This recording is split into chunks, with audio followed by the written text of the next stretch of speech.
later. All right. Good evening, everybody. Bit of a wet night tonight, so a great time to think about meadows and think about the summer. I'm here tonight because I love meadows, okay? I love their smell. I love the, if you go into a meadow, you can smell lots of sweet scents, but particularly you can smell a sort of vanilla heaviness in the air. I'll tell you what that is in a bit. Sounds of meadows, I love all the sort of the buzzing noises, the chirruping, or the sort of crawling around, and sort of the babble of like skylarks overhead.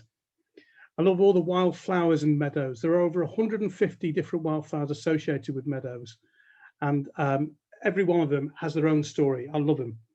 The wildlife as well. It's not just all the insects and the birds, but it's the reptiles, the little mammals, the spiders. There's loads of spiders in meadows, all sorts of wildlife in there.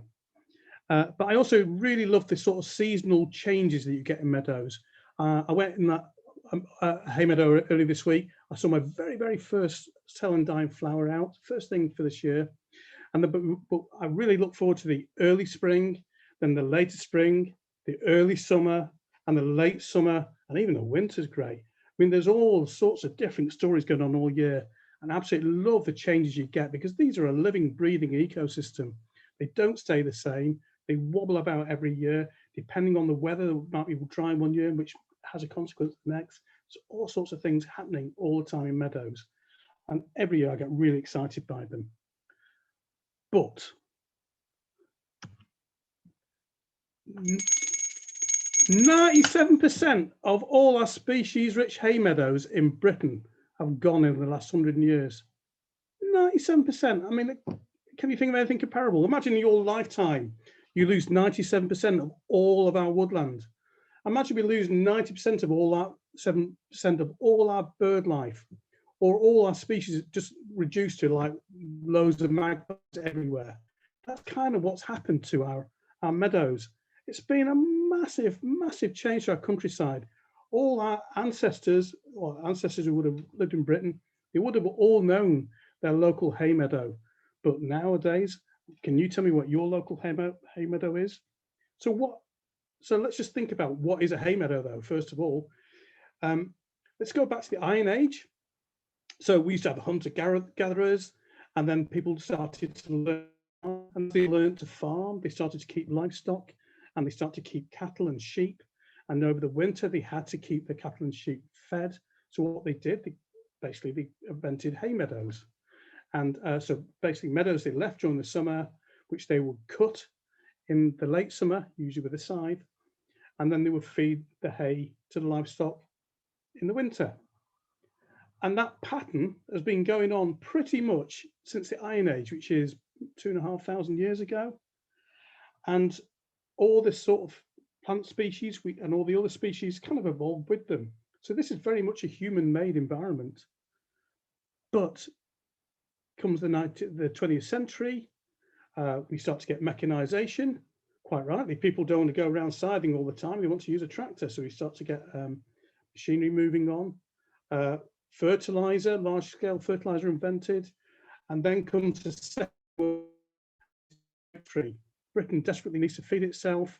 And really what it needs to do is use what it looks like unproductive land, and they turn it into, they dig it over. So we have had a massive, we lost 40% of our meadows even just during the Second World War, as people dug over, created arable meadows. And then after the Second World War, we carried on that industrialization of our agriculture, and we put more and more fertilizer on our land. That made the grasses grow up higher. We cut it much before wildflowers had time to flower, so they all kind of died out. And this pattern went on and on and on and on and on. And nowadays, it's very rare to find a wildflower.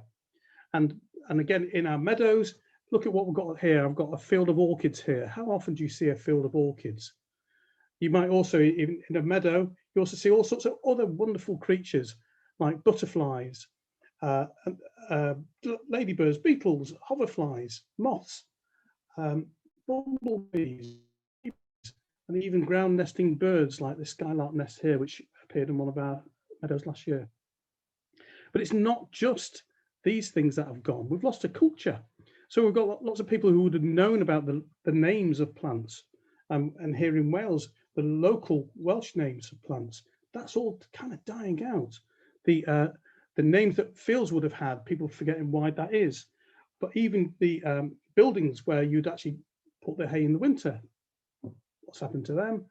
And even the sort of culture of cutting together and communities coming together to cut the hay, that's all kind of fizzled out.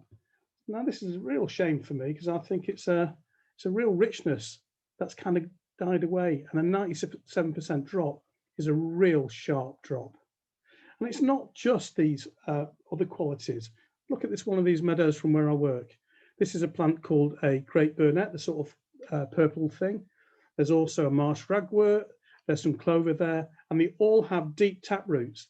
And in amongst all these deep tap roots, they're creating a soil ecosystem.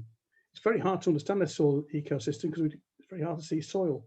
But there's all sorts of living right in the depth of our soil, keeping it all bound together. Because when you take away all the wildflowers, and this is what you tend to have got in replacement for wildflower meadows, is fields just full of green grass, places where there's only about 2 or 3 different grass species, all of which have very shallow roots.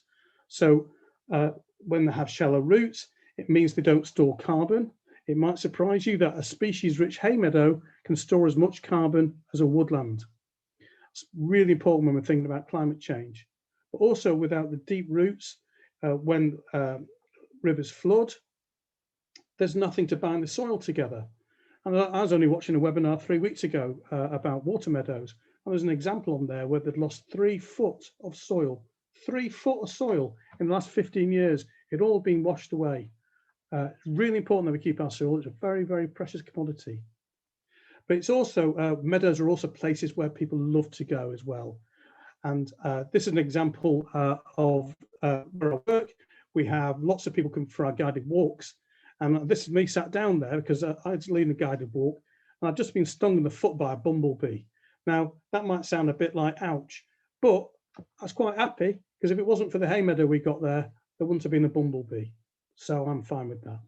So where am I talking about? I'm talking about the National Botanic Garden of Wales. This is where I work. It's between Swansea and Carmarthen, kind of down in southwest Wales. And this is the site that I work on. This is the main area of the National Botanic Garden of Wales. That little dome there is actually a huge dome. It's the world's biggest single span glasshouse, called the Great Glasshouse. But the area I'm talking about today is all this. This is Wynlass National Nature Reserve. It's an organic working farm. We have cattle and sheep. We also now have 5 hay meadows. I'm just going to quickly tell you about this one. This one here, we made this into a hay meadow in the very late 1990s. The Botanic Garden of Wales only opened in the year 2000, so just at the very start. This was just left alone, basically, and it's gradually turned into a wonderful meadow over the last 21 years. This field here, we did exactly the same, but we only started doing that from about 2002 to 2003. Come down here, now there's 2 meadows here that in 2016, we cut the hay from here, we cut the hay from there, and we put it onto here. It's called green hay. And in only 2 or 3 years, these meadows have become spectacularly diverse. There are 4 types of orchid in this meadow already. I'm going to tell you a little bit more about that. And this meadow here, we've converted that in 2019 to a hay meadow as well. So it makes in total, we've got about 37 acres of hay meadow at the National Botanic Garden of Wales. And this is the plant that really is one of the most crucial plants of all. I absolutely love this. I call it the vampire plant. All sounds a little bit spooky, but it's a parasitic plant. Its roots suck the life out of all the big tall grasses around it. Because when you get a meadow, when you get a field that's got no wildflowers in it, usually it's dominated by grass. So a lot of Wynlass in the 1990s was a pasture meadow, pasture fields which were largely grazed by deer. and other creatures. There wasn't very many wildflowers, but this was already there, and we encouraged it to spread a little bit. You can collect its seeds, and you can spread them by hand. It's an annual plant, and it gets rid of loads of tall grasses, and that creates space for other lovely things to come in instead. Now look at this here. I mean, isn't that lovely? This is one of our hay meadows. The purple plant is betony.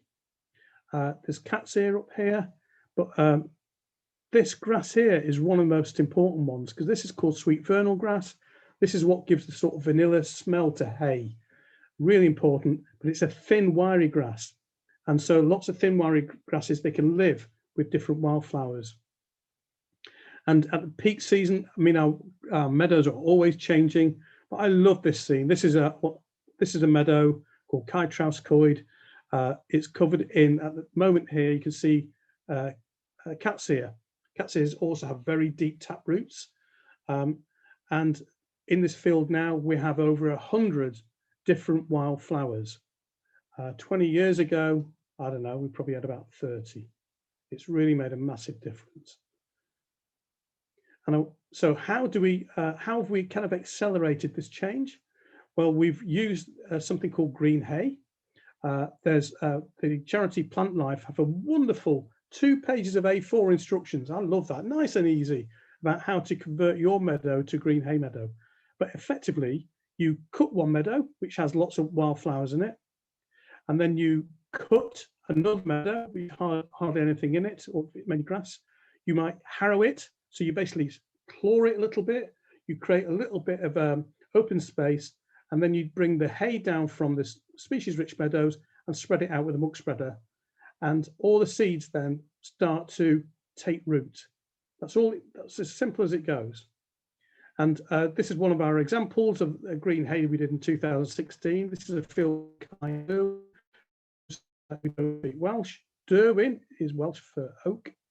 So this field, this is it in 2016, completely covered by grass. Look at it, really thick, tufted, no space whatsoever for any wildflowers to go in there. But look at this.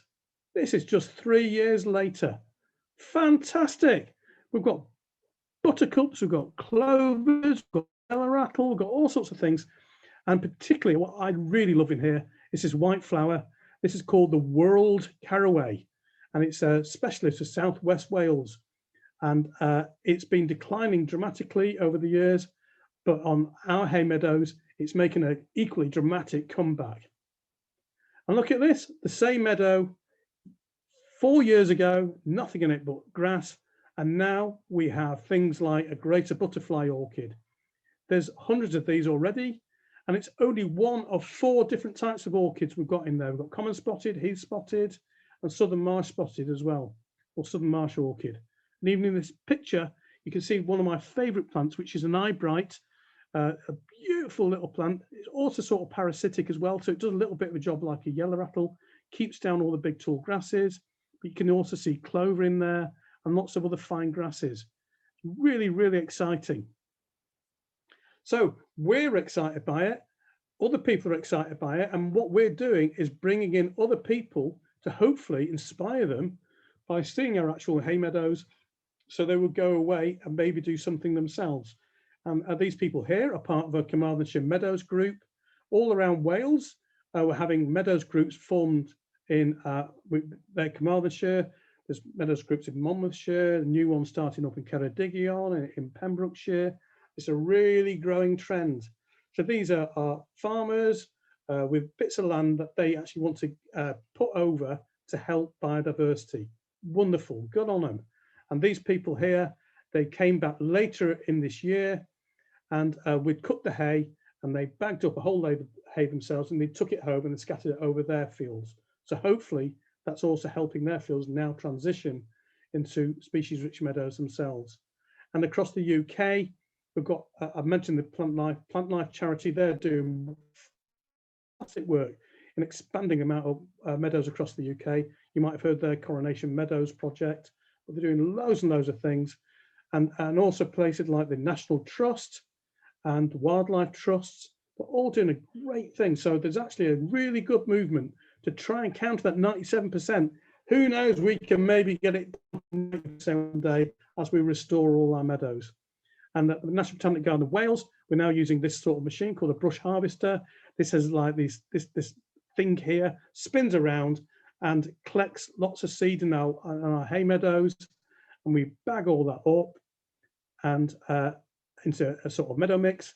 And we start inviting volunteers to come in to hand pick specific species of plants. This is a great burnet.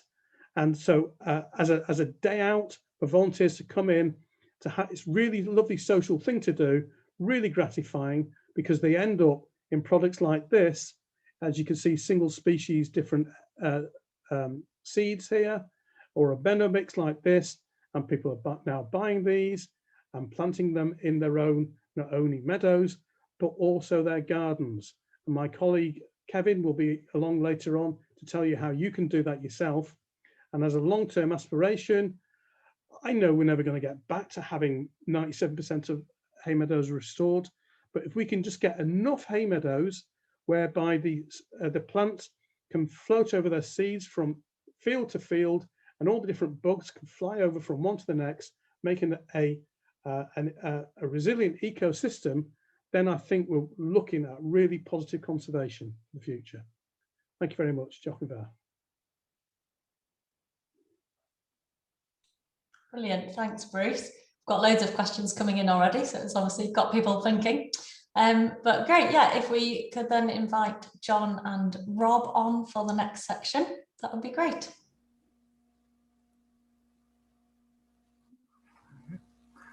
Hello everybody, right, look at share the screen.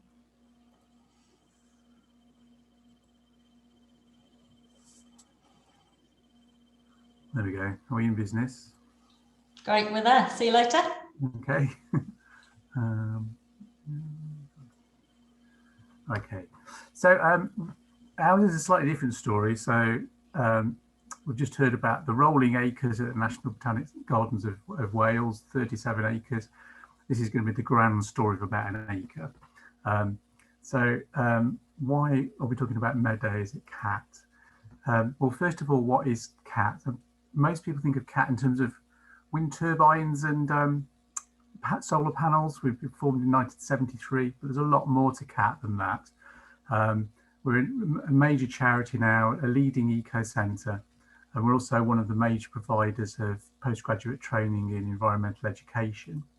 But our mission is to, and our vision, sorry, is for a sustainable future for humanity and the thriving natural world. And our mission is to inspire and inform and enable humanity to respond to the climate and biodiversity emergency. And how does that lead us into meadows? Well, CAT looks at sustainability in the round, really. So as I said, it's not just about the early days of panels and wind turbines. So our work in terms of our engagement looks at really the key choice areas that are going to deliver that sustainable future. That's building, energy, lifestyle, land use, but of course also biodiversity, and particularly getting people, how people value it. And that's something that where it leads us into how we use our site, because the site is one of our major engagement tools that we use for dealing with and engaging with visitors, but also for teaching. So our site, as some of you may know, is actually an old quarry site, which doesn't strike you as a place where you might find a meadow. It's about 18 acres, sorry, 18 hectares. And we've got this real mix of regenerating quarry. The quarry itself started in sort of 1830s, came to a stop in about 1951. And since then, it's been gradually rewilding. And you can see from these images, this video, this drone footage, it's an amazingly rich place. We've got mixed woodland, we've got plantations, we've got another sort of 4 hectares over the valley. There's the old reservoir that provided power for the quarry machinery. So we've got 7 or 8 different ecosystems at the site, and we use those to teach. It's a real Goldilocks site, really, because we can take people out, do activities, and then bring them back to the classroom. And there you can see the main site, which is grown on the quarry. The key bit, though, of course, is it wasn't always a quarry. So this is this is a picture for an OS map from the 1880s. And then you can see the quarry starting to develop here. Here's the big hole in the ground. But basically what you've got is a little valley off the Dulles Valley, which is along here on the left-hand side. And it was farmland. And basically the quarry developed in the farmland, and you can see the fields around here. And the one that particularly interests us is this plot here, 734. At that time, it was about 3 acres. You can see the farm track coming up here, and then runs through the quarry. And there are remains of that now, and we still use that boundary. You can see as the quarry grew into the 1900s, this field survived. All this here is all this hatching. You can see where as this hole develops over here, more of the meadow and the valley gets full of slate waste. But this field survives. And this is a nice, really interesting LiDAR image. That's radar using effectively lasers. You can see they almost look like lava flows, all this slate waste that filled this once green valley. And there's our little field there.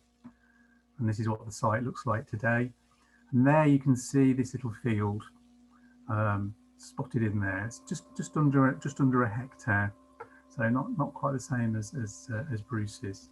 But that's the one we wanted to focus on, and that's where we saw this opportunity to add something to our set, if you like, our set of habitats, and develop this meadow. It had been used in sort of most of the history of cat as simply as a grazing field. It supported a small holding.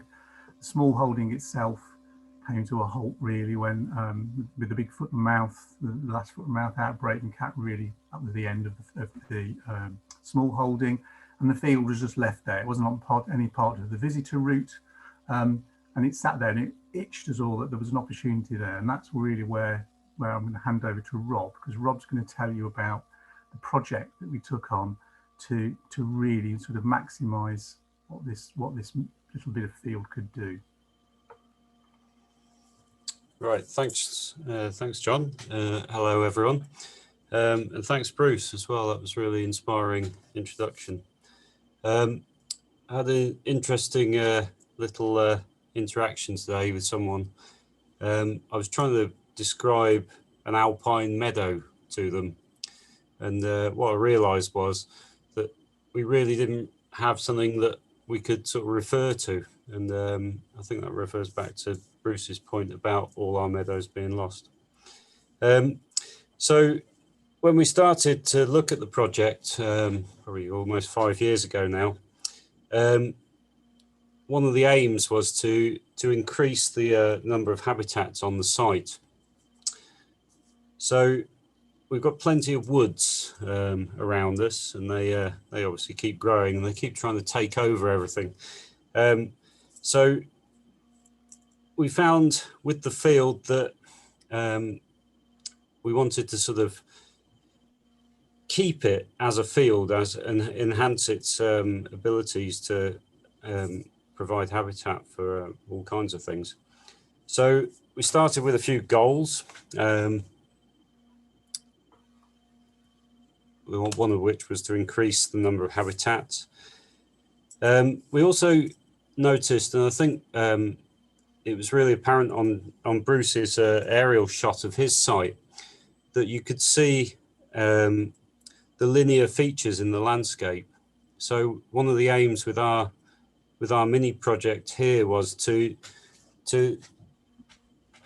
build those linear features back into our landscape that have been removed, and mostly they're hedgerows. So part of our project was a hedgerow restoration. Part of it is the field restoration. Another thing that we were focusing on, and we still do at CAT, is involving volunteers. So local people from all over the valley, the Mid Wales area, and the biosphere where CAT rests. But also we have long-term volunteers on the site, and many of them have been helpful in surveying and planting and various tasks with the meadow.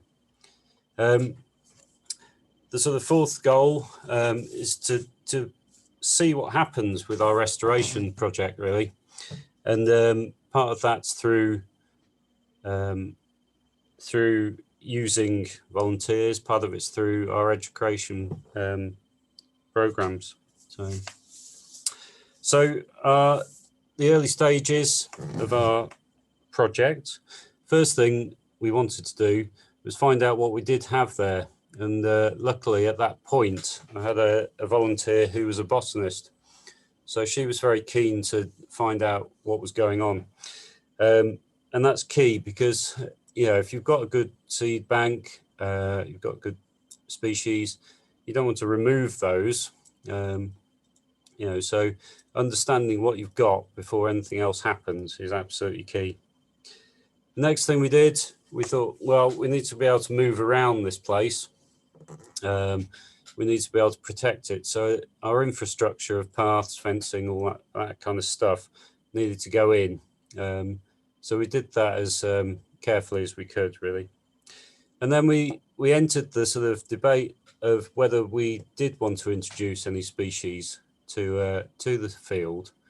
I was keen to see what we had, really, and I think is still emerging. So, but what we did decide to do was use Bruce's vampire plant, the yellow rattle, to start the process off and really get the field starting to take care of itself. So what we did with the yellow rattle, we stripped back some of the turf and exposed the earth, spread the seed there. And what I was trying to do was keep it up slope and in a corner where I knew the wind would be moving things as well. So I've got the gravity and water moving down the slope, and I've got the wind blowing things along. And that seems to be spreading the yellow rattle through the field quite nicely. So that's all the sort of starting points. What we're, as I said, we're sort of in year 4 or 5 now. Last year was a bit of a mess because of obvious reasons, but one of our main activities, apart from cutting the meadow and removing the nutrient, is actually keeping it at a point within a sort of succession. So there's always species which are trying to creep in, the brambles from the woodland that you can perhaps see on the edge of the field there in the photo, and the bracken, which is in the neighbouring farmer's field. So they're 2 battles that we have to have, you know, annually to keep things under control. Our cutting is mostly done with scythes. We've switched to using a type of scythe called an Austrian scythe, which is a very lightweight tool. They come in various sizes and left-handed, right-handed, and people can use them, you know, for prolonged periods with a bit of training. And I think they're great for people to have a go, start using, get a bit of confidence with the tool, and then they can achieve quite a lot in a short space of time. So that's how we cut and remove our grasses. So that's probably about as much as I'm going to say at the moment on our little project. Did you want to finish off, John? Yeah, thanks, Rob. Yeah, so we've had a bit of a hiatus last year, it's safe to say, but we're hoping to get back in there properly this year. In terms of how we used it on site, so it was part of a process of sort of opening up the perimeter of our site, really, because this is the main site down there, which was originally about 7 acres, but it's a lot bigger site. So in 2017, we opened up a footpath around the whole perimeter of Cat, and a key part of that was really telling the story about how landscapes are managed and how they changed, and having this final bit here where people come down through the meadow has been a fantastic sort of asset to that. And it's a real, you know, it's difficult to think of more sort of 1.5 kilometre walks where you've got quite so much variety as you have in that walk around Cat.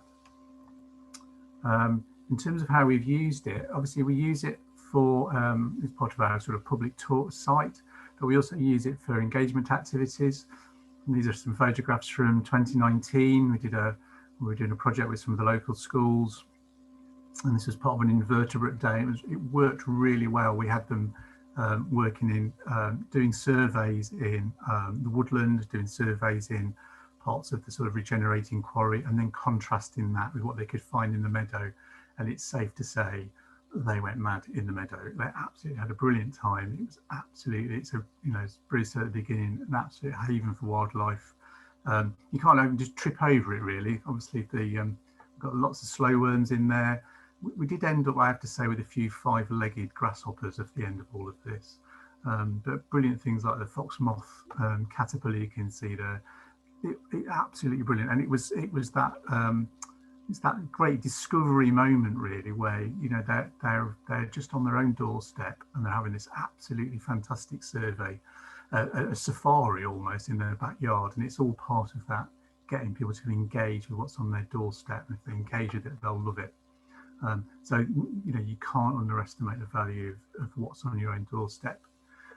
As well as the sort of schools and the visitors, we also use it with our students, because obviously we've got a big graduate school as well. We've got about 500 students enrolled at CAT, and there's 2 particular courses: the Sustainable Food and Natural Resources and Sustainability and Ecology, and they use it for some of their study as well. Part of the things they look at is sort of regenerating landscapes. So it comes in really, you know, we make really good use of that meadow, not for hay, but really as a teaching resource. So that just gives you an idea of really how we got involved with our little meadow project and what we use it for. And you know, it's been a really good experience, and it's really exciting to do. Okay, back to Meg now, I think. Well, thank you both.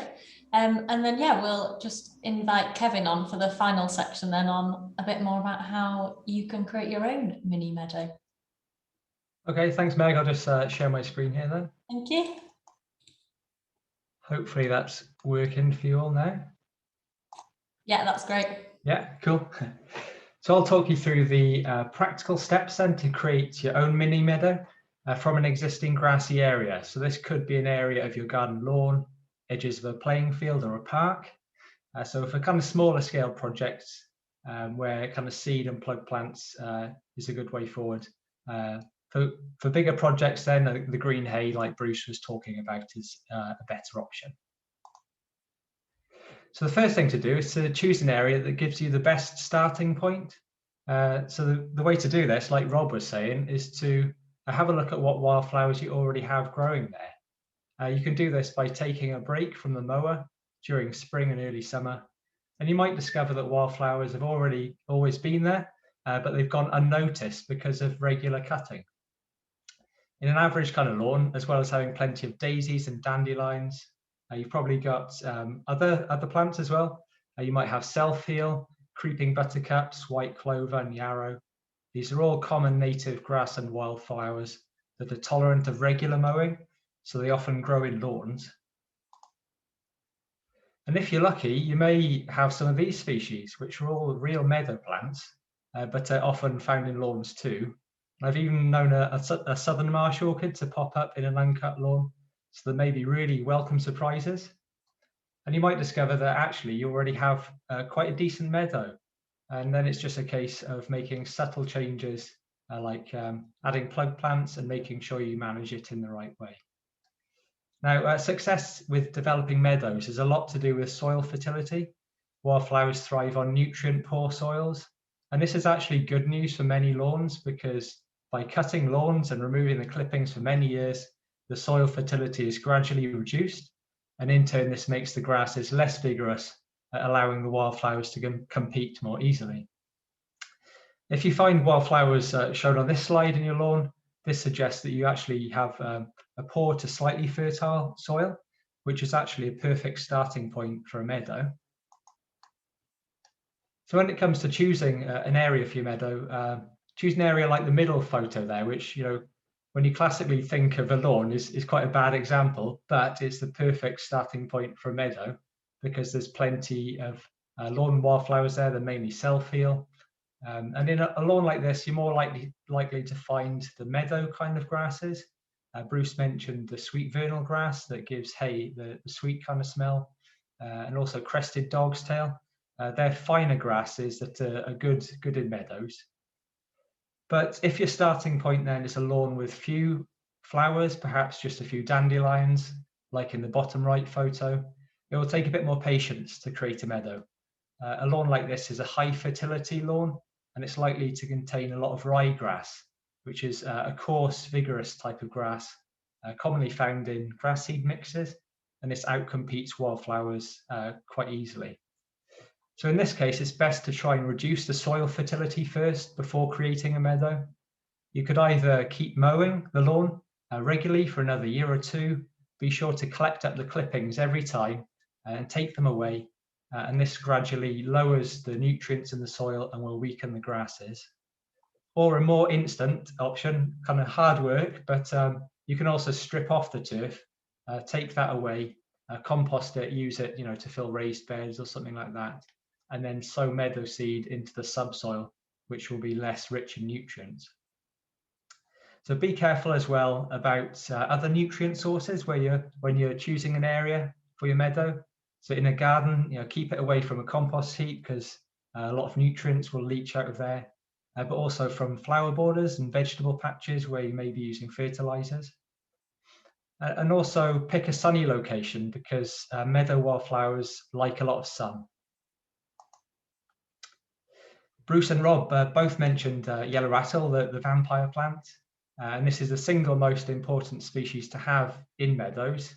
It's semi-parasitic, like Bruce was saying. It feeds on and weakens the grasses, creating more space and light for wildflowers to thrive.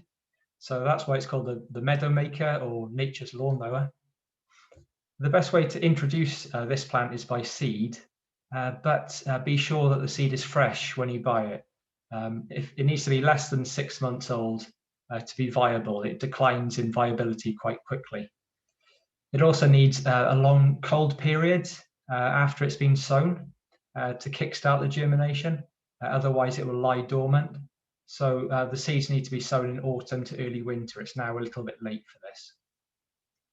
It then germinates around March and will flower in May to June, and then set seed around July. So it's an annual plant. So to allow it to return year on year, you want to make sure that it's set its seed before you cut your meadow. You can tell this quite easily. Like the name yellow rattle comes from the fact that the seed heads, when they're ripe, are like maracas with the seeds shaking inside.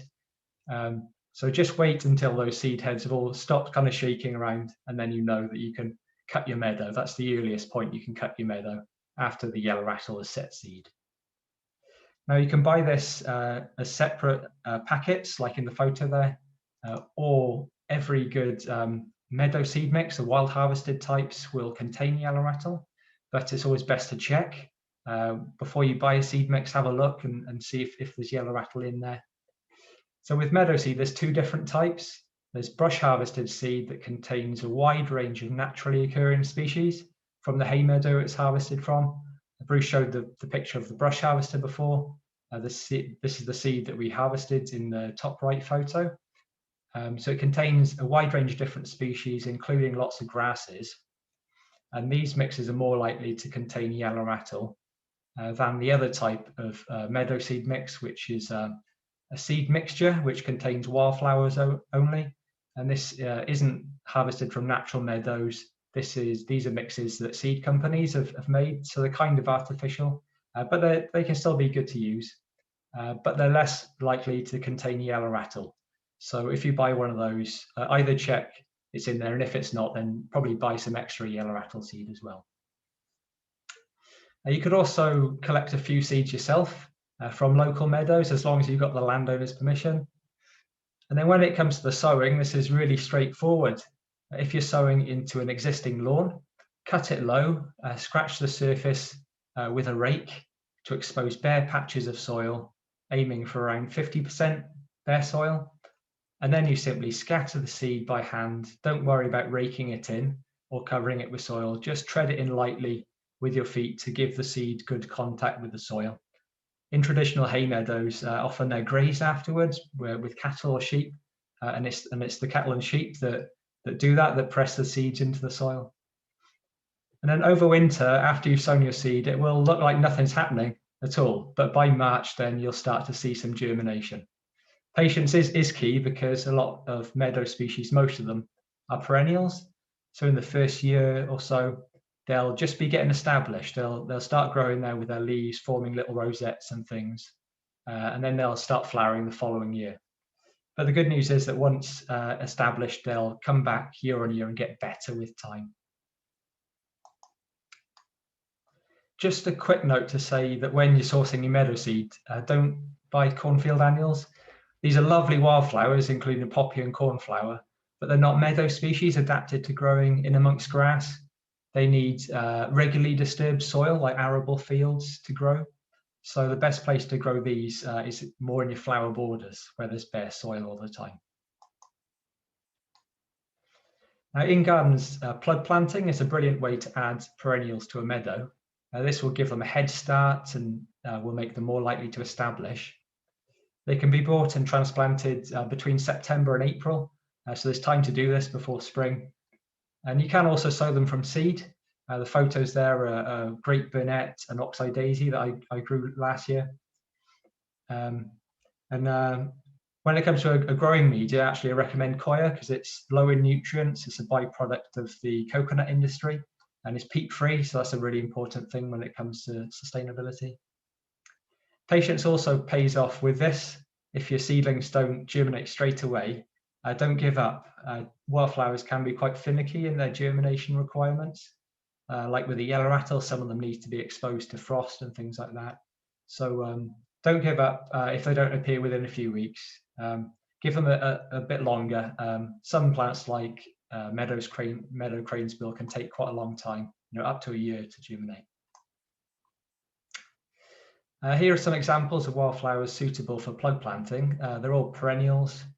Some like cowslip and cranesbill are less common in seed mixes, meadow seed mixes. And they're really nice wildflowers, so it's worth the extra effort then to introduce those as plug plants. And when you're choosing the species, choose species that suit your growing conditions.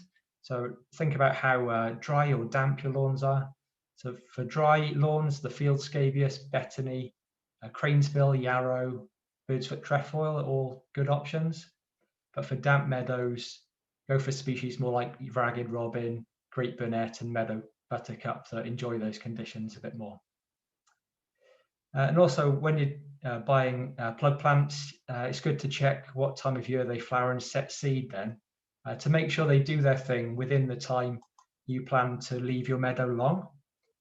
So to manage your meadow, think of it as a traditional hay meadow, cutting in the summer and removing the hay. But so that the wildflowers can multiply, cut your meadow after they've set seed. This can be from early July, or you can leave it as late as September to maximize the number of species able to set seed. Plants like knapweed flower and seed in August, or flower in July and seed in August. So if you want species like that, then you'll want to cut your meadow a bit later. But generally, yellow rattle seeds around July, so cutting from early July is usually okay. So it can be worth leaving the hay on the surface for a day or two to dry. This allows all the remaining seeds to drop to the ground, and then be sure to rake up and remove the clippings. Take them away. You could use them as hay, or you could compost it, and then this will keep the nutrient content low in your meadow. Creative mowing, like winding paths and spirals, can make meadows look really, really cool. And also mowing the edges can make it deliberate, to give it an intentional look that you've let the area go wild for a reason. And if you're unable to create a full meadow, say you need a shorter lawn for most of the year for the kids to kick a ball around on, there are other ways to make your lawn more wildlife friendly. Simply mowing less often or setting your mower blade higher can allow lawn wildflowers like the self-heal daisies, dandelions and clovers to bloom, and these will provide nectar and pollen for pollinators. Or you could just take a break from the mower during the month of May. Plant Life has a campaign on this called No Mow May, so you could take part in that. And Bruce mentioned them earlier. They've also got lots of great advice about meadows on their website. But when it comes to buying native plants and seeds, find a reputable supplier of British origin material. Locally sourced plants are more likely to be adapted to your growing conditions and then successfully establish. So have a look online and find local nurseries or seed suppliers, see if they sell the wildflowers and seed you want to get hold of. But if you're looking for an all-round supplier of seed, Emmersgate is really good. They also sell the wild harvested meadow seed mixes. At the Botanic Garden in Wales, we've been working with nurseries that grow plants without peat and pesticides, pollinator friendly plants. And we set up a new assurance scheme last year. So those nurseries we've been working with that sell wildflower plants or seeds are listed here. But you can find a full list of the nurseries we've recruited to our scheme on the Botanic Gardens website. There's a wide range of nurseries there, including others that grow garden plants. And yeah, that brings me to the end then. I just want to say that we'd love to see how your meadows develop. So if you're on social media, feel free to tag the Growing the Future project in on any photos of your flowering lawns or meadows throughout the year. Yeah, we'd love to see them. Okay, yeah, thanks very much. Brilliant, thanks, Kevin. And yeah, thank you to all our speakers. And if I could invite you all back on now for the Q&A, and I think we'll jump straight in because we've got loads of questions coming in already. So yeah, if everyone's okay to just get going. So the first question then, I think it's relating back to a topic you were talking on, Bruce. And Philip asks, is there a local provenance issue with taking green hay from Carmarthenshire to other areas? You can't actually move green hay very far. If you, when you cut the hay, if you leave it for more than half a day, a full day, the weight of the hay starts to cook the seeds. So you can't actually take it very far.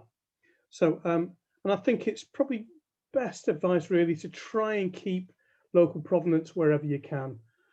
We've seen a big issue, I think, in Britain of a lot of our wildflower seeds, particularly grown on roadside, are coming from Europe.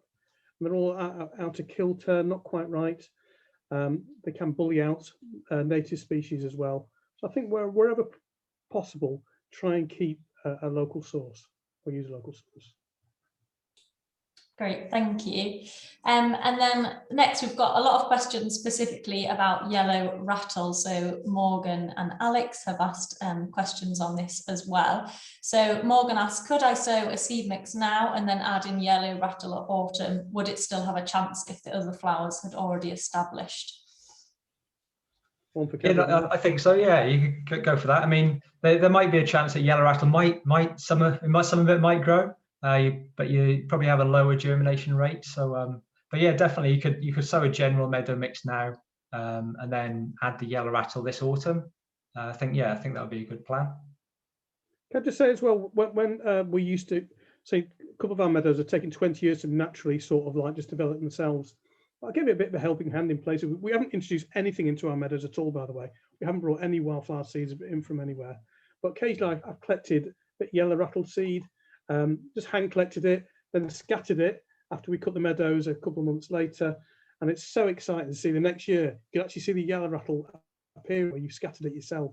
And then that has a massive effect because that suddenly spans out itself from, and it's just amazing, an amazing plant. It's one of the great ones, Bruce, isn't it? Where, like I was saying, a lot of meadow species are perennial, so you have to be patient. But with the yellow rattle, you should see them within that kind of year. So. Yeah. And you know your meadow then is on its way. Great, thank you. And just one more on yellow rattle. Alex is asking, could you use red bartsia as an alternative to yellow rattle? We've got some naturally occurring red bartsia in our meadows. In fact, last year they started to expand much more than they've ever done before. There'd only been little pockets before. But I think they're semi-parasitic. Well, they're less parasitic, are they, Kevin? Kevin knows this. I'm not sure if they're less parasitic, but yeah, they're definitely still semi-parasitic, aren't they? Same as eyebright as well. So the red bartsia and the eyebright, they're all in the same family as yellow rattle, and they're all semi-parasitic. So do the same thing, weakening the grasses a bit. So yeah, I mean, if you can get hold of seed of eyebright and red bartsia, then then yeah, that's great. Great, thank you. Next question is from Kat, and Rob, I wonder whether you have much experience of this. I know we've got a lot of brambles at Kat. So Kat asks, what is the best way to manage brambles? We get them under the fence from the neighbour's garden. It's really hard to control and has made it difficult to let it all go wild. Well, I mean, brambles are useful for lots of species, you know, but if you do want to get rid of them, they're a bit rampant. The best way is to put a thick pair of gloves on and try and pull the roots up. But if you can't do that, it's cutting. If you've got a nice patch, I mean, the Austrian scythe will do that with the correct blade on. So, yeah, but leave some for the wildlife. Can I just add something here as well? We've got our scientists at the National Botanic Garden of Wales have been just published some scientific papers on studies they've been doing on the honeybee and bramble, and they're also looking in the other pollinators and bramble.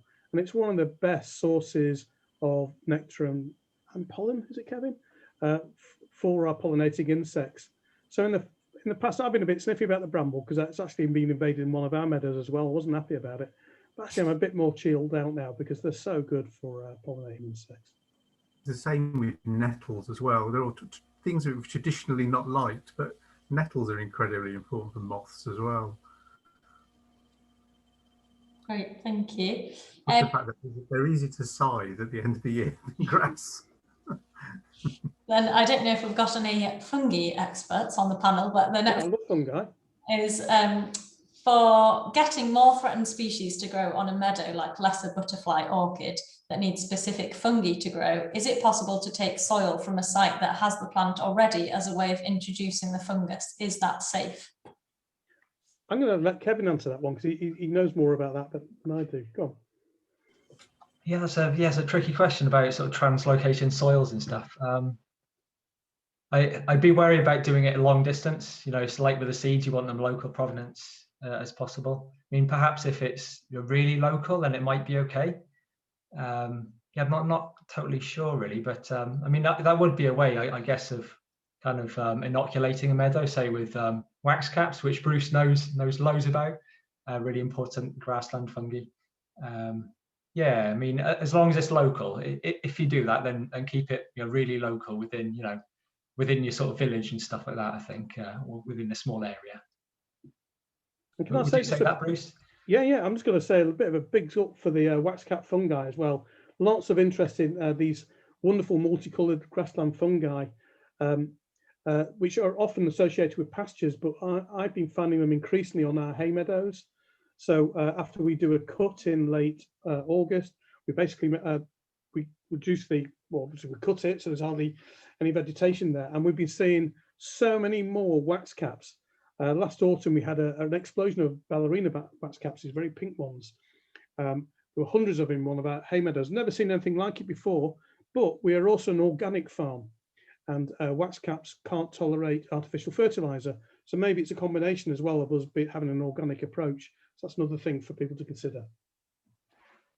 And yeah, we might not know the answer, Bruce, do we? But with the green hay, is there a chance that the green hay might actually spread the spores for the fungi as well? Possibly, not really sure, because the fungi tend to live under the soil, and when we do our green hay, we don't pull the soil up with it. Might be a little bits and bobs. I don't know. Maybe that's a bit of an effect. It's also something I think to consider if you're doing a green hay, and if you've already you've got existing wax caps. Just be a little bit cautious about putting a harrow on there, because you could actually do damage to your wax caps. So maybe just put the green hay on top of the existing grass, and don't scrape it so much, because you can do terrible damage to wax caps doing that. Thank you.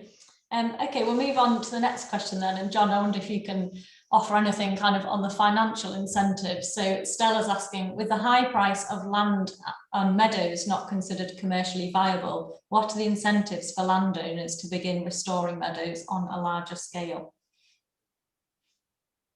Well, I think from our side, it's more the fact that we're not using traditional agricultural use. So I think if you were, especially if you're looking to diversify, if anybody wants to do some you know, glamping experience type stuff with that, it massively adds to the appeal of the land, really. And a bit like sort of Kevin showed really with the mowing, you haven't got to do it over whole fields as well. I mean, we've got a really small area at Cat, but you can do margins. There's all sorts of things you can do that can add to that appeal. So yeah, it's a tricky one. It might all change soon as well, depending on how the grants go. Don't know if anybody else wants to say anything. But there seems to be a real movement for paying people with farm subsidies, paying them for public goods. So again, not just paying people just to have massive flocks and herds, or paying them by the size of the field, but now there's a possibility that people will soon be paid for the carbon capture of their fields, for the biodiversity, and for the flooding mitigation. So again, if we have more wildflower meadows, we should get, it should hold the water back, it'll act like a sponge. So you might not get such big flooding incidents that we get now. And carbon capture is massive. You know, we've got all the politicians saying we need to plant trees everywhere. We can plant wildflower meadows as well, and they could do just as good a job. And actually planting trees in a meadow is a pretty disastrous thing to do. So, but there's also potential money to be made from selling wildflower seeds as well, just like we're doing. Great, thank you. It's just getting to past, so for anyone that does need to go now, thank you for joining us. And yeah, we'd really appreciate your feedback after the webinar. But if you guys are okay to carry on for a couple more questions, yeah. Great, thank you. So the next question is from Liliana, who says, in wet clay-like soil, how does moss affect a very small meadow? Who wants to come in on that? Well, from moss, actually, from a pasture point of view, where you get wax caps, you always find feathery moss. So that's a pasture. In our hay meadows, we've noticed, particularly on the ones where we've done the green hay, which prior to the green hay had been very tall grasses. Now the grasses have gone right down, and we're noticing loads more mosses spreading as well. Because moss, they photosynthesize, they need to get light. So as you've got less grass at the top, you've got more light coming into the very lower levels where it meets the soil. So mosses do spread as well. But I'm not a moss expert, I'm afraid. I can't say too much more. I mean, they're plants as well, aren't they? You know, so it's nice to sort of protect the mosses as well. But yeah, maybe if it's in like a lawn, you probably had a bit of a build-up of moss over the years. So I think if you're going to sow seed in there, then it's definitely best to scarify some of that out first. Yeah, just to expose a bit of bare soil. Otherwise, the seeds would struggle to get established. Thank you. And then I think we'll just finish off. We've had a lot of questions on green hay. So a lot of people asking, do you lay green hay every year for max seed fertilization, or just start off with green hay, and any tips for sourcing green hay? We've just done green hay for just 1 year. If you've got meadows yourself, if you've got loads of like all the sort of the tractors and all the bits and bobs that you need to actually do the green hay, it's great. You can maybe do it yourself, but to actually have all the different types of tractor and all the sort of different equipment to cut the hay, to collect the hay, to spread the hay, to scrape the ground and all that sort of thing, we actually bring in contractors to do that. So it can be, you know, it could be quite expensive operation, but I think it's worthwhile. I mean, I think for us, you know, for us to do a green hay cut costs us about £1,000, you know, bringing in contractors.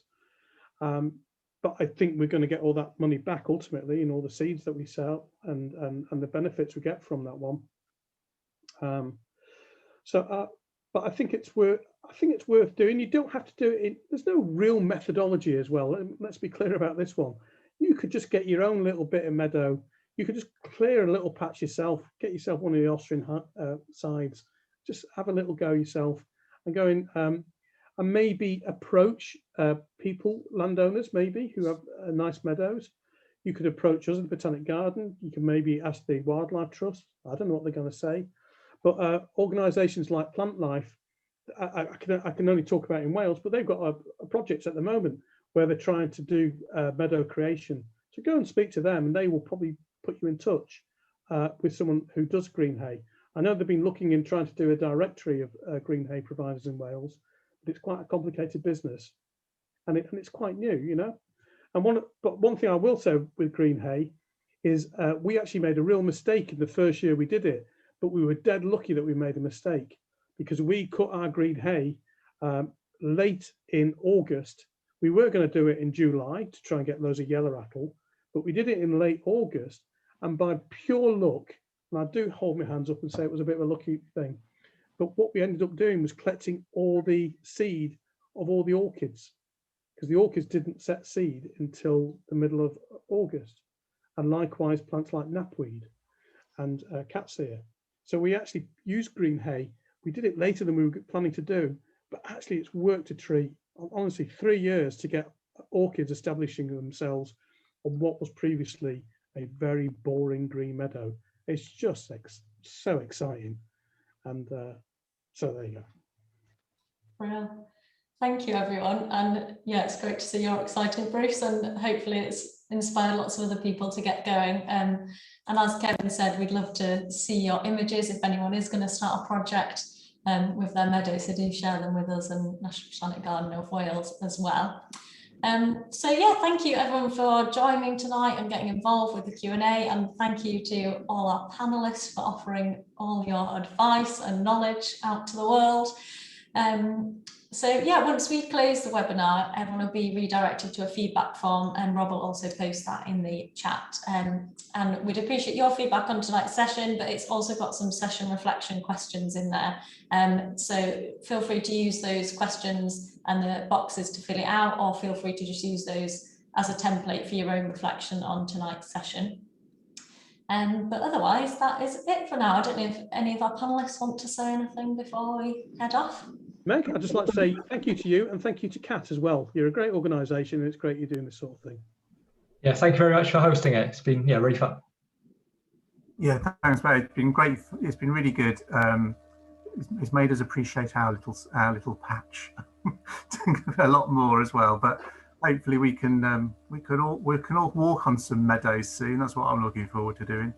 Well, John, I'd love to come to Kat to have a look at that. But to anyone else out there, you can come and have a walk around our hay meadows at the National Botanic Garden of Wales. When we reopen after COVID, lots of our meadows will be open. Honestly, it's going to blow your mind. There we go. Great. Thanks, everybody. Thank you. Thanks, everyone.